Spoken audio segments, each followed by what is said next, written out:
ปฏิบัติธรรมทั้งเบิดพวกเฮาส่วนมากคือบ่เข้าใจคำศัพท์มันเนาะคำว่าสมถะมั่งคำว่าวิปัสสนามั่งคำว่าฌานมั่งคำว่าญาณมั่งคำว่าสมาธิมั่งสมาธิมีคณิกะสมาธิอุปจารสมาธิอัปปนาสมาธิมั่งรูปฌานสี่อรูปฌานสี่มั่งทั้งเบิดนี่เป็นแค่อุปกรณ์หรือแนวทางหนทางเพื่อให้เข้าถึงความบริสุทธิ์หลุดพ้นวิมุตติคือหลุดพ้นออกจากตัณหาและอุปาทานพ้นออกจากความอยากและความยึดนี่เด้พ้นออกจากอารมณ์นี่เด้ทั้งเบิดที่ซื่อของมันเองอย่างนั้นความจริงเราปฏิบัติบ่ได้ยากดอกถ้าเรามีสติระลึกตัวรู้สึกตัวทั่วพร้อมหรือรู้สึกตัวอยู่ในตัวเองเข้าใจคำว่ารู้สึกตัวในตัวเองบ่เพิ่นว่าสติปัฏฐานสี่กายเวทนาจิตธรรมเพิ่นให้เอาความคิดเท่านี้เขามาระลึกรู้อยู่ในลมหายใจเขาออกมั่งเขามาระลึกรู้หรือนึกถึงลมหายใจเขาออกนึกถึงความรู้สึกในกายตัวเองนึกถึงความคิดของตัวเองนี่แหละเอิ้นว่ากายนี่เวทนานี่จิตทั้งว่าธรรมคือสิ่งทั้งหลายทั้งปวงที่มีความเกิดขึ้นเป็นธรรมดาหรือที่เฮาเห็นที่เฮาที่เฮาเห็นที่เฮาหูที่เฮารู้แล้วเฮาพยายามควบคุมความคิดของเฮาบ่ให้ออกจากกายแค่นี้นึงเด้บ่ให้ออกจากลมหายใจจึงเป็นในกายอันกายหนึ่งบ่ออกจากเวทนาคือว่ามันก็เวทนานอกเจ็บแข้งปวดขาร้อนหนาวจังซี่แต่เวทนาในอันเป็นความรู้สึกอันเป็นอุเบกขาเวทนาเนี่ยกายเวทนาจิตก็คือความคิดสติกำกับจิตหรือจิตในจิตจังซี่มันเป็นสื่อของมันธรรมคือสิ่งทั้งหลายทั้งปวงที่มีอยู่เห็นอยู่อันเกิดจากรูปรสกลิ่นเสียงสัมผัสอารมณ์ความรู้สึกต่างๆอยู่ตาหูจมูกลิ้นกายของเฮานี่แหละที่มันไปเห็นสิ่งทั้งหลายเหล่านั้นเรียกว่าธรรมแปลว่าสิ่งทั้งหลายทั้งปวงหรือว่าเพิ่นว่าโลกธรรมมันเป็นอย่างเพิ่นเอิ้นว่าเครื่องกระทบตาหูจมูกลิ้นกายใจเฮาเองนั่นแหละเมื่อกระทบแล้วคนที่ยังปล่อยวางบ่ทันได้เป็นจึงมีความสุขมั่งมีความทุกข์มั่งสุขก็ยึดเอาทุกข์ก็ยึดเอาทุกข์ก็ยึดสุขนั่นแหละจึงทุกข์มีสรรเสริญและนินทาก็ยึดเอาสรรเสริญนั่นแหละจึงยึดนินทาไปพร้อมโดยบ่ต้องยึดมีได้มาแล้วเสียไปนี่แหละที่ว่าได้ลาภเสื่อมลาภได้ยศเสื่อมยศนี่โลกธรรมหรือว่าค่ำทั้งเบิดนั่นแหละถ้าอยากพ้นออกจากสิ่งทั้งหลายเหล่านี้วิธีปฏิบัติมันบ่ได้ยากดอกให้ทุกคนมาระลึกทำความรู้สึกอยู่กับแขนลมหายใจเขาออกถ้าว่าความรู้สึกในหายใจเขาออกก็ทำความรู้สึกอยู่ในกายอันเป็นเวทนาคือความรู้สึกปวดแข้งปวดขาเนาะความหูจักคือบอกว่าความคิดของเฮามันบ่ไปหาผู้อื่นนี่มันละเราได้จักความคิดเฮาบ่ไปอยู่กับผู้อื่นบ่ไปอยู่กับบุคคลสัตว์สิ่งของเนี่ยมันอยู่ในกายของเจ้าของเหมือนอยู่ในกายแห่งเจ้าของแล้วมันก็ล้ำลึกเข้าไปเป็นกายในกายก็เป็นความรู้สึกเข้าไปในอีกเนี่ยพอใจแล้วบ่พอใจนี่มันก็เข้าไปหาตัวนี้ทั้งเบิดที่หลายๆคนปฏิบัติ คำว่ามิจฉาสมาธิอันใดก็ช่างถ้าเฮาตั้งใจทำสิ่งใดสิ่งหนึ่งแล้วมีความหวังแล้วมีความอยากเรียกมิจฉาสมาธิทั้งเบิดเด้อแม้กระทั่งว่าอยากสงบก็เรียกว่าวางใจผิดวางความคิดเห็นผิดแล้วการทำสมาธินี่บ่ต้องอยากอย่างจักอย่างเด้จากว่าล่ะมันก็เพื่อความสงบนั่นแหละที่จริงมันก็ดี แต่ว่ามันบ่ต้องอยากนะที่เฮาไปตั้งไว้ต้องสงบแบบนั้นแบบนี้ขั้นนั่นขั้นนี้อันนั้นเป็นสื่อของมันที่เพิ่นเอามาอธิบายเพิ่นเกิดคลายความสงสัยซื่อๆเด้อันนั้นเด้อสมาธิอันใดก็ตามเป็นไปเพื่อฤทธิ์เพื่อเดชเพื่อหูทิพย์เพื่อตาทิพย์เพื่อเห็นนั่นเห็นนี่เพื่อรู้วาระจิตทั้งหลายเราเรียกว่ามิจฉาสมาธิมันมีความอยากเข้าไปปนอยากแบบใดก็ช่างเมื่อมีความอยากเข้าไปตัดไปขวางมันแล้วปุ๊บเรียกมิจฉาทั้งเบิดความวางจิตผิดความวางความเห็นผิดความตั้งใจผิดคำว่ามิจฉาเด้อนั่นแหละเวลาใดที่เฮาไปทำสมาธิแล้วก็ทำความเข้าใจคำว่าสมาธิให้กระจ่างแจ้งมั่งสมาธินี่แปลว่าจิตตั้งมั่นในความสงบบางครั้งมันก็สงบนิดๆหน่อยๆหรือเอื่นว่าคณิกะมั่งมันก็สงบไปเรื่อยๆแต่ว่ามีสิ่งใดสิ่งหนึ่งขึ้นมากระทบมั่งแล้วเฮาบ่ผ่านมัน บ่ว่างมันเป็นว่างมันบ่เป็นเอาน้ำมาคิดเอาน้ำมานึกจังสี่เลิ่นอุปจารสมาธิอัปปนาสมาธิจิตตั้งมั่นในความสงบอันเป็นอุเบกขาอันหาประมาณไม่ได้นี่เป็นจุดสูงสุดของมันเป็นสื่อของมันเป็นสื่อค้นที่ว่างความคิดเห็นออกจากสิ่งทั้งหลายทั้งปวงแล้วว่างความคิดเห็นแต่ว่างความคิดเห็นบ่เป็นก็คืออันนั้นผิดอันนั้นถูกเนี่ยนี่แหละว่างความเห็นจากบ่ล่ะผู้นั้นเฮ็ดผิดผู้นั้นเฮ็ดถูกแล้วก็มาผู้ถูกผู้เดียวผู้อื่นผิดเบิดนี่เรียกว่าว่างความเห็นเท่านั้นเองจึงบอกว่ามีให้ทุกคนนั่นคำว่าสติคือการคิดถึงลมหายใจในกายตัวเองนี่แหละสติคือลมหายใจเขาออกมั่งสติคือระลึกรู้ในความรู้สึกแห่งกายตัวเองมั่งความคิดของเฮามันบ่ไปหาบุคคลสัตว์สิ่งของการปฏิบัติธรรมเนี่ยพวกเฮาบ่เข้าใจศัพท์มันพวกเฮาบ่เข้าใจการอธิบายต่างๆและที่เป็นปัญหามากคือไปตั้งความหวัง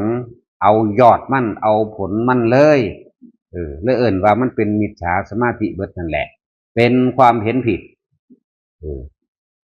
แม้นสิ่งที่เฮาตั้งใจทำว่าถูกต้องแต่ว่าถ้ามีความอยากเข้าไปผลเป็นความเห็นผิดเบิดเด้อเห็นผิดอยากสงบนี่เห็นผิดแล้วผิดจากความตั้งใจแล้วนะผิดจากการบ้านจิตผิดจากการว่างความคิดแล้วอยากสงบก็ผิดแล้วจากบาลานซ์ฉะนั้นมันต้องว่างออกกันเบิด แต่ว่าแล้วก็คำว่าสมาธินั่นนะบ่แม่นว่าท่านั่งหลับตาลืมตาหรือเดินจงกรมยืนเดินนั่งนอนหรือยังก็แล้วแต่สมาธิจิตตั้งมั่นในความสงบอันเป็นอุเบกขานี่คือจุดสูงสุดสงบนี่แสดงว่าบ่ไปคิดถึงหยังเด้อยู่กับความว่างนั่นเด้จิตตั้งมั่นในความสงบต้องบ่มีแนวเข้าไปคิดถึงในความสงบเรียกว่าอันเป็นอุเบกขาเนี่ยเป็นยังคือว่าอันเป็นอุเบกขาคำว่าอุเบกขาอุเบกมาจากคำว่าอุบัติขึ้นขามาจากสังขารสิ่งทั้งหลายทั้งปวงที่เกิดขึ้นกระทบแต่ว่าเฮาไม่เก็บเข้ามาคิดมานึกบ่เก็บเข้ามาคิดบ่มานึกบ่สงสัยบ่ใดๆทั้งสิ้นมันเลยเป็นสักแต่ว่าเห็นเช่นนั้นเองสักแต่ว่าได้ยินเช่นนั้นเองได้กลิ่นเช่นนั้นเองกระทบสัมผัสแค่รู้สึกเพียงกายเช่นนั้นเองมันว่างไปเบิดถ้าเก็บเข้ามาคิดไม่นึกเกิดความรู้สึกสงสัยเมื่อสงสัยแล้วก็ให้ค่าเมื่อให้ค่ากับมีความยืนยันและตัดสินอันนี้ผิดเด้ออันนี้ถูกนั่นแหละเรียกว่าว่างจิตผิดเบิดเป็นลักษณะนี้ทำความเข้าใจที่บอกว่าแลนอยู่มันก็เป็นดอกสมาธิเพราะว่าความคิดของเฮาบ่ได้ไปอยู่หม่องอื่นเลย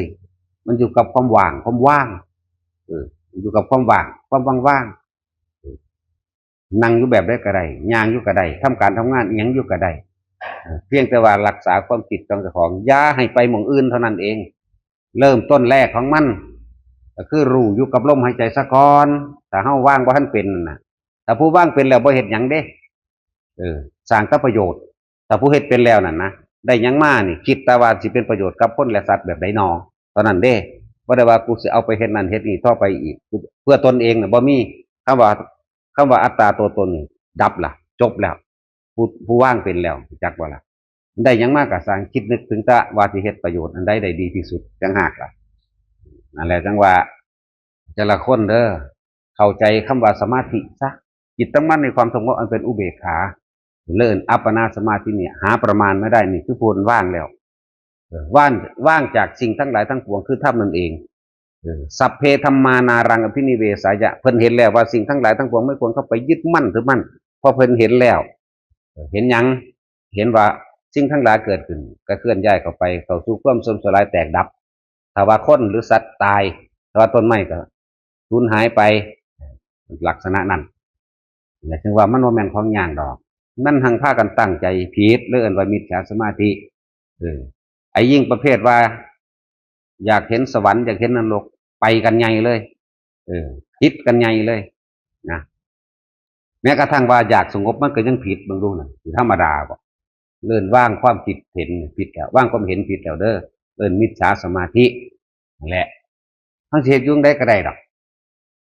แบบได้ก็ได้เฮาสินั่งนอนเฮ็ดนั่นเฮ็ดนี่อยู่ก็ช่างเถอะจิตมันสิว่าง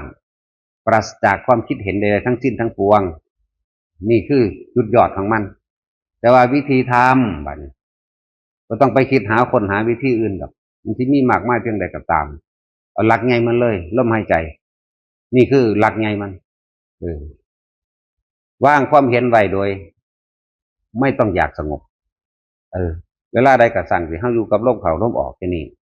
เออเมื่อเฮากับอยู่กับลมเข้าลมออกแล้วความคิดมันบ่ไปทางอื่นความรู้สึกทางกายมันเกิดให้เฮาเห็นดอกสมมุติว่าผู้นั่งถ้าว่ามันก็สิเห็นว่าปวดขาปวดหลังปวดแอว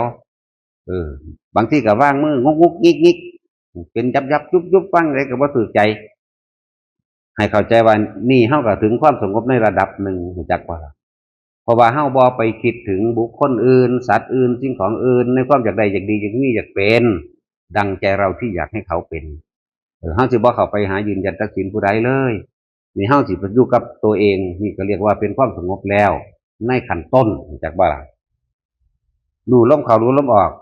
บางทีก็โอ้ยนั่งท่านี่บ่ดีเปลี่ยนท่าก็น่านี่ก็สงบแล้วอย่าเข้าใจว่าบ่สงบสงบจากความคิดเห็นในความอยากได้อยากดีอยากมีอยากเป็นกับบุคคลสัตว์สิ่งของอันเป็นของนอกมีอื่นว่านอกรูปรสกลิ่นเสียงสัมผัสแหละนะนี่จะไปเรื่อยเรื่อยประคองลมหายใจเข้าประคองลมหายใจออกวันนี้มันก็ค่อยๆนิ่งมันก็ค่อยๆอยู่มันก็ค่อยว่างความรู้สึกนอกว่างความรู้สึกนอกแล้วมันก็เข้าสู่ความรู้สึกอันเป็นของในเมื่อเฮาบ่มีความคิดเห็นกับนั่นกับนี่แล้วปุ๊บอาการปิติมันก็เกิดนั่นเมื่ออาการปิติเกิดแล้วก็เป็นมันก็เป็นสุขเป็นสบายนิ่มนวลอิ่มก็ว่าไปอันนี้ก็แค่ให้รู้อยู่ซื่อๆคือกันบ่ให้เอามายึดบ่ให้เอามาถือเวลาทำความสงบแบบใดแบบเฮาสิทำสมาธิเนี่ยก็จะอยากเป็นแบบนั้นอยากเป็นแบบนี้นี่ก็ว่างจิตปิดคือเก่าให้เข้าใจคำว่าเป็นผู้มีสติรู้อยู่ในขณะปัจจุบันนะขณะอย่างเงี้ยบ่แม่นว่าเมื่อวานนี่นั่งสงบเงียบดีสิเอาของเมื่อวานนี่มาเทียบให้มันได้คือมื้อนี้อันนี้ผิดนี่ก็เป็นมิจฉาคือกันเด้อวางความเห็นผิดนะนั่นมันเป็นอดีตแล้วยังไปนึกถึงเมื่อวานจะเป็นแบบเป็นคือเมื่อวานเด้ทั้งสี่นี่ก็เป็นมิจฉาคือกันเด้อวางความเป็นผิดแต่นั่งให้เข้าใจคำว่าปัจจุบันรู้ลมเข้าออกปัจจุบันอยู่กับอาการปิติที่มันเกิดในตัวเองเออคำว่าจิตในจิตกับสติกำกับก็คือมันบ่คิดไปทางใหม่แล้วก็มันสิจับดักความคิดเจ้าของเองบ่ให้ไปหาบุคคลสัตว์สิ่งของเป็นของภายนอกของเมื่อวานนี่ของปีกายนี่ของ10 ปีที่แล้วมันก็บ่คิดไปเวลาทุกคนฝึกแล้วมันก็ฮู้เองดอกส่วนต่างๆนานาสารพัดที่มันสิมาเกิดเรียกที่ว่าสภาวะต่างๆมันหรือปรากฏการณ์ต่างๆที่มันปรากฏมันบ่ต้องนำมาคิดดอกล้วนแล้วถ้าเป็นของเกิดขึ้นในขณะนั้นแล้วก็ดับไปในขณะนั้นนั่นเองจากคำว่าปรากฏการณ์คือเขาทำนั่งนิ่งๆเงียบๆไปแล้วก็ไปเห็นสวรรค์มั่งไปเห็นนรกมั่งเห็นผีเห็นเปรตเทวดามั่งเห็นนั่นเห็นนี่มั่งก็แค่เห็นนั่นแหละบ่ต้องนำเข้ามาลังเลแล้วสงสัยหรือติดใจในปรากฏการณ์ทั้งหลายเหล่านั้นเรียกว่าภาพมายาในสมาธิในขณะใดที่เฮามีความตั้งมั่นแล้วในระดับหนึ่งภาพทั้งหลายเหล่านี้ที่เกิดขึ้นเรียกว่าภาพมายาในสมาธิหมายถึงว่ามันจะเฮ็ดให้เฮาเข้าไปคิดไปนึกไปติดอกติดใจกับสิ่งทั้งหลายเหล่านั้นเฮาเลยสิพะวงพะวังอยู่ในหันกับมันเลยว่างเลยคลายบ่เป็นฉะนั้นถ้าว่าสมาธิบ่ต้องคาดคะเนบ่ต้องดลเดาบ่ต้องคาดบ่ต้องหวังบ่ต้องใดๆทั้งสิ้นวิธีฝึกของเฮาก็แค่รู้ลมหายใจเข้ารู้ลมหายใจออกเมื่อรู้ลมหายใจเข้าหายใจออกแล้วประคองความคิดไว้บ่ให้มันนึกไปทางใดนึกถึงแต่ลมลมเข้าไปเรื่อยๆวิธีเริ่มต้นของเฮาคือการฝึกจับจุดอุณโลมก็คืออาการปิติที่มันเกิดระหว่างกลางหน้าผากปิติมันหลายอย่างให้เอาฐานที่ตั้งแห่งการกระทำทั้งใจอันหนึ่งซะก่อนกรรมฐานอันเดียวซะก่อนเฮ็ดอยู่จังซี่แล้วก็รู้อยู่กับลมแล้วก็รู้มีอาการปิติอยู่กลางหัวหรือหน้าผากเฮาเองนี่นะส่วนปรากฏการณ์อื่นๆสิเกิดจังขึ้นก็ช่างบาดนี้เอาตัวนี้เป็นหลักเลยเอาลมกับอันนี้เป็นหลักมันสิขนลุกวูบๆวาบๆไปก็แค่รู้ว่าขนลุก มันสิมีเสียงเปียงๆป้างๆเสียงกระซิบเสียงหัวเราะกระซิกกระซี่กระสร้างมันเฮาก็บ่ไปสนใจตัวนั้นเฮาก็อยู่แค่กับลมกับตัวนี้นี่คือจิตในจิตที่ว่าเฮาประคองว่าให้มาอยู่กับกายบ่แม่นให้ไปอยู่กับสิ่งที่เห็นหรือปรากฏการณ์ต่างๆสภาวะต่างๆที่มันเกิดเรียกว่าเนี่ยประคองอยู่แค่นี้เองนะประคองอยู่แค่ลมนี่เอาวิตินี่มาเป็นยืนยัน ยืนยันว่าเป็นผู้ทรงฌานมั่งไม่ห่างจากฌานมั่งคือดอกเป็นซื่อมั่นหลักใหญ่มันก็คือลมหายใจนั่นแหละผู้ใดทำเกิดความเคยชินและชำนาญไม่สนใจปรากฏการณ์ไม่สนใจสมาธินิมิตในสมาธิไม่สนใจใดๆทั้งสิ้นไม่สนใจคือใบนำเข้ามาคิดเด้คนที่มีอุปนิสัยรู้ก็รู้อยู่ข้างตันเลยก็เห็นอยู่ดอกคนที่บ่มีอุปนิสัยก็ช่างมันทั้งดีรู้จักบ่ล่ะขอให้มีสติรู้อยู่กับลมเข้าลมออกนี่ไหมเวลาทำการละหมายถึงตายบาดที่ตายผู้ใดก็กลับมาลมหายใจเบิดนั่นแหละถ้าเฮาทำจนชินทำให้มากทำให้บ่อยทำให้ชินนี่ไหมเนียนแน่นิ่งในลมหายใจมันบ่มาเกิดอีกเด้มันบ่มาเกิดอีกเด้เฮ็ดให้มันถึงเห็นลมหายใจได้คักๆเท่าหน้าไผก็ดีนะอย่าเพิ่งมาเดาเอาเดาเอาจังใดมันก็บ่รู้ดอกมีทางบ่เข้าถึงเลยคาดคะเนเอาบ่นั่นอย่างนั้นบ่แม่นอย่างนี้ต้องอย่างนั้นต้องอย่างนี้บ่มีทางเพราะว่าว่างความคิดบ่เป็นว่างความเห็นบ่เป็นให้มันเห็นลมเข้าไปคักๆเท่าหน้าแม่นสิหยังวื้อๆว่าๆเข้ามาใส่เฮาก็ช่างมันเถอะเฮาดูกับลมดอกก็บ่มีหยังเฮ็ดเฮาได้ที่มันเฮ็ดได้เพราะว่าเฮาคิดเข้ามาเองแหละเฮาคิดเข้ามาเองเด้อจังว่าเฮาค่อยๆฝึกไปอย่าเอาผลยอดสูงสุดมันเลยทีเดียวผู้จักอยู่ดอกว่าแต่ละคนทำการทำงานยังห่วงนั่นยังห่วงนี่ว่างบ่ได้ดอกก็บ่ต้องไปว่างมันก็เฮ็ดไปน้ำมันนั่นแหละเข้าใจบ่ล่ะยังว่างบ่ได้ยังขาดสัตว์อยู่ยังอันนั้นยังอันนี้อยู่จะไปคิดให้มันมาขวางตนเฮ็ดหยังใจบ่ล่ะเฮ็ดก็เฮ็ดไปตัวลมหายใจมันก็จับได้อยู่ไหมเฮ็ดงานเนี่ยบ่หายใจบ่แม่นบ่ล่ะแล้วฝึกไปซะก่อนมันสิฮู้จักดอกว่าทำงานกับลมหายใจได้มันเฮ็ดแบบใดมันเป็นแบบใดกายนี่กายนี่เคลื่อนไหวแต่ว่าใจที่หยุดนิ่งจักว่ากายเคลื่อนไหวใจหยุดนิ่งเด้อเขาเอาตัวนี้ร่วมสรุปแล้วเพราะว่าทุกอย่างเกิดจากจิตเกิดจากใจเที่ยวเวียนว่ายแต่เกิดจากใจเกิดจากจิตคือความคิดของคิดนึกเข้ามาเรื่องนั้นเรื่องนี้เกิดอารมณ์ความรู้สึกพอใจมั่งไม่พอใจมั่งความรู้สึกนั่นแหละภพนั่นแหละภพบ่ต้องเว้าบาลีถ้าเว้าบาลีมันไม่ค่อยเข้าใจเพราะมันไดดอกจักว่าล่ะเว้าบาลีก็เว้าได้เราบ่เว้าดอกจะมักลึกลับได้ไปคิดเอาหลายนี่บ่ได้คิดเลยเด้นี่แปลเลยเด้นี่จักว่าล่ะแปลออกจากความจริงคือความรู้สึกทุกคนมีความรู้สึกคือกันแม่นบ่ล่ะจังซั่นแล้วและผมบอกว่าเอาง่ายๆเฮาใส่ภาษาและความรู้สึกง่ายๆภาษานี่ออกจากความรู้สึกบ่ต้องเว้าบาลีดอกทิฏฐุปาทานเสรพัตถุปาทานอัตตวัตถุปาทานกัมมุปาทานนี่เอายังสิไปแปลแต่ละอันอยู่ความรู้สึกโลดอุปทานนั่นรู้จักว่าพอใจอุปทานคือไปยึดมั่นเอาไว้ไม่พอใจนะอุปทานคือเก่าจังซั่นนั่นบ่ได้ยากทุกคนอยู่กับลมหายใจมากๆแล้วมันจะคอยเป็นของมันเองมันจะเป็นเอาเองดอกเขามีหน้าที่รู้อยู่ในลมหายใจนี่แหละแล้วเขามีหน้าที่รู้บัดนี้มันก็สิคอยรู้ไปโอ้อันนั้นนิ่มๆนวลๆแล้วเนาะเนี่ยก็ฮู้แค่นี้อันนั้นเป็นอันนั้นเป็นเอาไปมาน่ะความคิดของเฮาบ่ไปคิดถึงบุคคลสัตว์สิ่งของอันเป็นอดีตและอนาคตเดี๋ยวมันก็ดับแล้วพบมันก็ดับตัวเฮ็ดงานก็เฮ็ดไปตัวนั่นแหละไม่ว่าฝึกไปให้มันเห็นจักเทื่อเถอะหน้าลมหายใจจริงๆนั่นน่ะว่างจริงๆว่างทั้งๆที่มีสติดีๆนี่ว่างทั้งๆที่เห็นอยู่หูก็ได้ยินอยู่ตาก็เห็นอยู่นี่แหมว่างทั้งๆที่เขาด่าหรือว่างทั้งๆที่ด่าเขานี่ก็ได้จักบ่ล่ะเฮาต้องเว้าตีคู